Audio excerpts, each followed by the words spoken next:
He was America's richest man. He had crushed every rival who dared look him in the eye. But in 1868, Vanderbilt met two men who didn't want his money. They wanted to bleed him dry. Vanderbilt wanted total control of New York. To get it, he needed the Erie Railroad, known as the Scarlet Woman of Wall Street.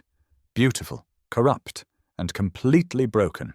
He bought shares by the thousands, thinking he could bully the board into submission. But he was walking into a trap set by three dangerous men: his old enemy, Daniel Drew, and two new sharks, Jay Gould and Jim Fisk. Gould was the brain, a silent, deadly spider weaving a web of ruin. Fisk was the mouth, a loud, obese showman dripping in diamonds. As Vanderbilt poured millions into the market, the price should have skyrocketed. It didn't. It stayed flat. Vanderbilt bought and bought, but the price never moved. He screamed at his brokers, "Where in hell is all this stock coming from?" The answer hid in the damp basement of the Erie Opera House. Gould and Fisk had a secret weapon, a printing press. While Vanderbilt bought stock on the floor, they illegally printed new stock in the basement, faster than he could buy it. They called it watered stock, a financial infinite loop designed to destroy him. For every share Vanderbilt bought, they printed two more. The supply was endless.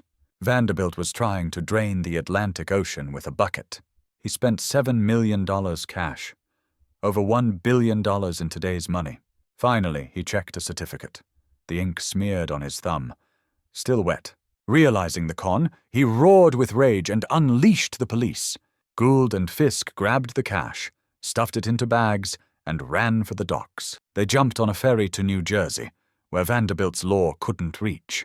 They holed up in a hotel, renamed it Fort Taylor, and turned it into a fortress. They hired thugs, ex-convicts, and even cannons to protect the loot. Vanderbilt knew he was beaten. Swallowing his pride, he sent a white flag. He met them in secret, sitting across from the men who robbed him. They agreed to give half the money back. They kept the rest. Gould and Fisk kept the Erie Railroad, looting it until nothing was left. Vanderbilt walked away in the rain. He famously told the press, "It never pays to kick a skunk." He never bought another railroad. The era of the brawl was over.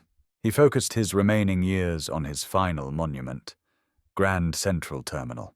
The empire was complete. But who would inherit it?